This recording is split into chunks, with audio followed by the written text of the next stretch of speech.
Hola a todos y todas, ¿qué tal? Como tenéis en pantalla, hoy vamos a explicar lo que es la política monetaria. Al igual que estudiamos que la política fiscal tenía como instrumentos principales el gasto público y los impuestos, veremos que la política monetaria tiene como instrumentos principales el tipo de interés y la cantidad de dinero en circulación. Por lo tanto, lo primero que tenemos que saber es qué es el tipo de interés, qué es el precio del dinero.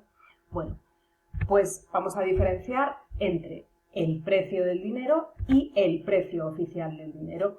El precio del dinero es el tipo de interés entre la banca privada y el público en general. Es decir, lo que le cuesta a Manuel Pérez pedir un préstamo al Banco Santander. Sin embargo, el precio oficial del dinero es el interés básico al cual el Banco Central de cada país, en nuestro caso el Banco Central Europeo, presta dinero al resto de la banca comercial. Por ejemplo, lo que le cobra el Banco Central Europeo al Banco Santander o al BBV por prestarle dinero. Y luego tenemos un tercer tipo de interés que es el Euribor, muy comunicado a través de prensa, a través de televisión, etc. Pues bien, el Euribor es el tipo de interés al cual se prestan dinero los bancos entre ellos. Para simplificarlo, pues podemos pensar el tipo de interés que le cobraría Bankia a BBVA por prestarle una cantidad de dinero. Pero bueno, el interés que nos ocupa en este vídeo, en esta parte de la unidad, es el precio oficial del dinero. Ese es el instrumento que vamos a modificar para aplicar la política monetaria. En este esquema vemos mejor lo que acabamos de explicar. Vemos que el Banco Central Europeo fija el interés de referencia, presta dinero a los bancos a cambio de ese tipo y a su vez los bancos prestan a familias, empresas y Estado, a los agentes económicos, a un interés lógicamente superior. De ahí su negocio. Pues bien, ¿qué es entonces esto de la política monetaria? Pues bien, la política monetaria, como tenéis en pantalla, es el conjunto de decisiones que la autoridad monetaria competente, en nuestro caso ya hemos dicho que es el Banco Central Europeo, también existen otras autoridades monetarias, como por ejemplo el Banco de Inglaterra en el caso de las libras, la Reserva Federal en el caso de los dólares, en nuestro caso el BCE. Bueno, pues es el conjunto de decisiones que el BCE lleva a cabo sobre el precio del dinero, el que acabamos de explicar, el precio oficial del dinero, el tipo de interés oficial y la cantidad de dinero en circulación, que lo llamaremos oferta monetaria. Pues bien, también tenemos que saber que, a diferencia de la política fiscal, que la adoptaba el gobierno y la ejecutaba el gobierno, en este caso quien la adopta es el Banco Central Europeo y quien la ejecuta es el gobierno. Y tiene un objetivo prioritario y varios secundarios. El objetivo prioritario que busca el BCE es la estabilidad de precios. Es decir, que la inflación, el crecimiento generalizado y continuo de los precios, esté controlado. ¿Y cuándo se considera cumplido este objetivo? Cuando la inflación es cercana pero inferior al 2%. Los otros objetivos secundarios son el crecimiento económico, el crecimiento de la producción y el empleo, es decir, que haya puestos de trabajo. Aquí tenemos una noticia relacionada con la política monetaria. Es una noticia antigua de 2017, pero nos sirve como ejemplo. Aquí nos decía que el BCE mantiene los tipos de interés, concretamente en el 0%, fijaos qué curioso, y revisa al alza su previsión de crecimiento para la eurozona. Veremos este año si finalmente se mantienen estas buenas previsiones o hay decrecimiento económico. ¿Y cuáles son los instrumentos para modificar o para aplicar esta política monetaria? Bueno, pues por una parte tenemos las operaciones de mercado abierto, tenemos las facilidades permanentes, tenemos el mecanismo de reservas mínimas y tenemos un instrumento excepcional, extraordinario, que es la expansión cuantitativa. Empezamos con las operaciones de mercado abierto. Al final, las operaciones de mercado abierto consisten en subastas semanales en las que el Banco Central Europeo subasta un volumen determinado de dinero en forma de préstamos al mejor postor a la banca comercial.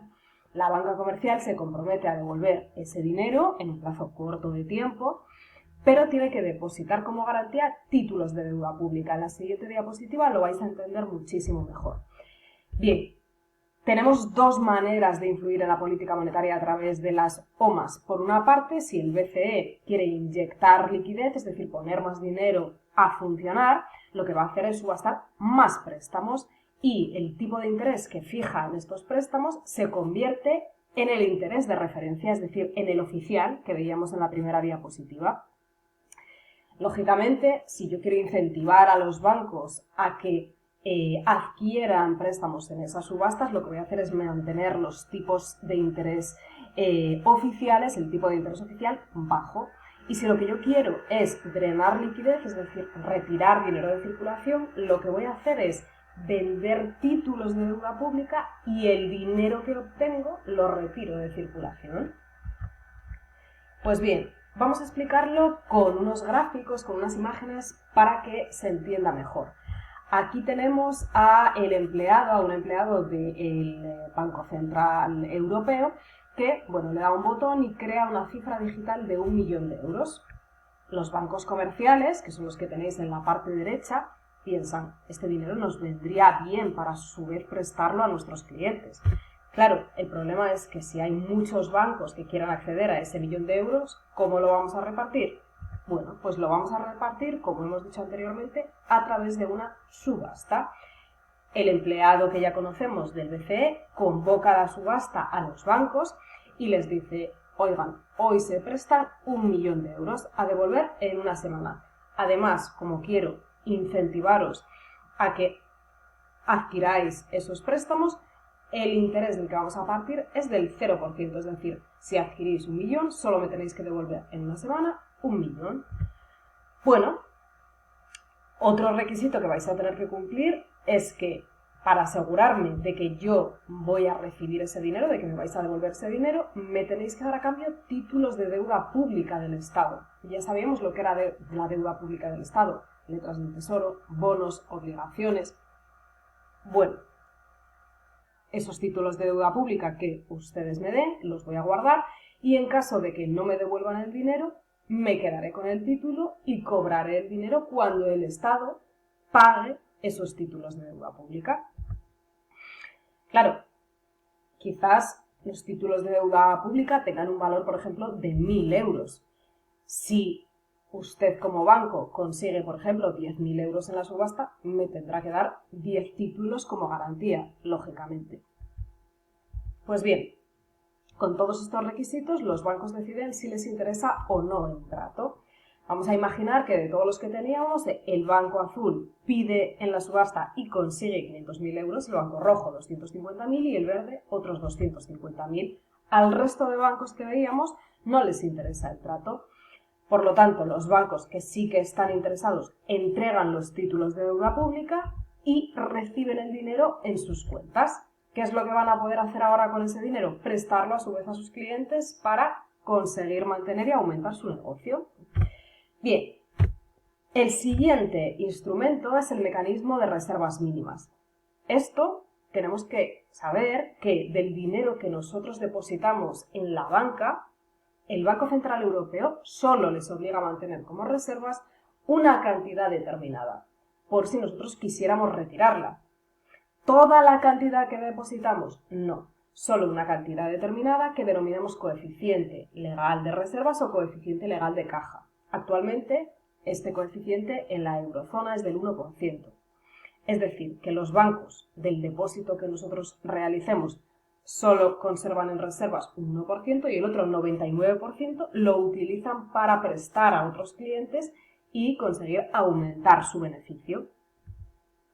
Si aumenta este coeficiente, lógicamente los bancos van a tener que mantener más reservas, por lo que disminuye su capacidad de prestar y se reduce la cantidad de dinero en circulación. A la inversa, si disminuye el coeficiente de caja, es decir, los bancos van a tener que mantener menos reservas, prestarán más y aumentan la cantidad de dinero en circulación. Para entenderlo, tenemos en la parte de abajo un gráfico. Vemos que el depositante 1 lleva 10.000 euros al banco A. De esos 10.000 euros mantiene 100 en forma de reservas. Los otros 9.900 se los presta a este señor de aquí, que es el prestatario 1. que quiere comprarse una moto, paga esos 9.900 euros al concesionario, que a su vez lo lleva al banco B, y de esos 9.900, el 1%, 99 euros, lo mantiene el banco B en forma de reservas y los otros 9.801 los presta a otra persona. En este caso, pues este señor que quiere hacer una reforma. Y vosotros preguntaréis, oye Alicia, ¿pero cuánto dinero se puede crear a partir de un depósito inicial? Pues o bien sumamos los sucesivos depósitos, 10.000, 9.900, 9.801, o bien directamente con una fórmula que es la que tenéis en pantalla, depósito inicial por 1 dividido entre ese coeficiente de caja. A esta parte de la fórmula se la denomina multiplicador bancario.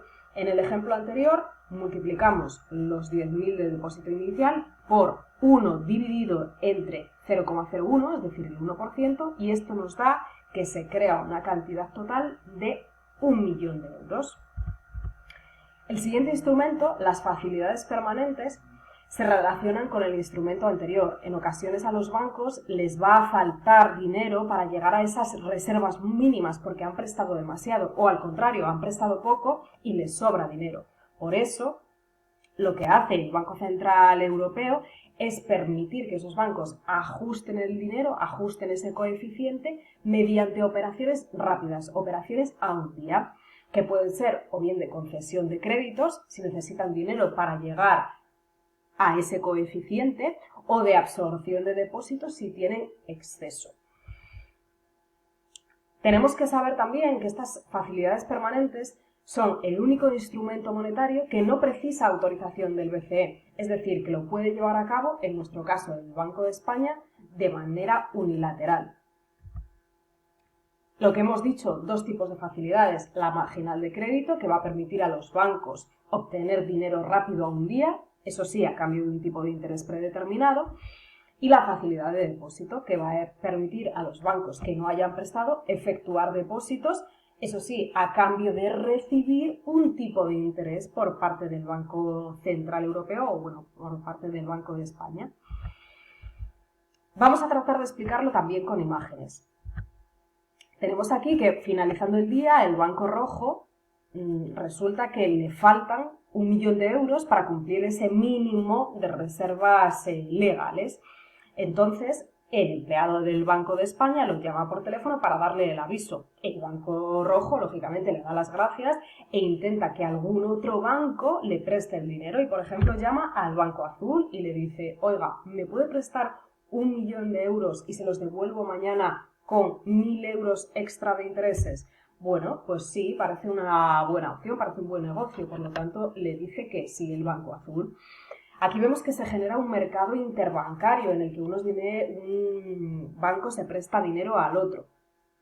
Bien, si el plazo de devolución de ese dinero en lugar de un día fuese más amplio, de 1 a 12 meses, ese tipo de interés que se intercambia sería precisamente el que hablábamos en la primera diapositiva, el Euribor. Al interés diario se le llama de otra manera, el EONIA.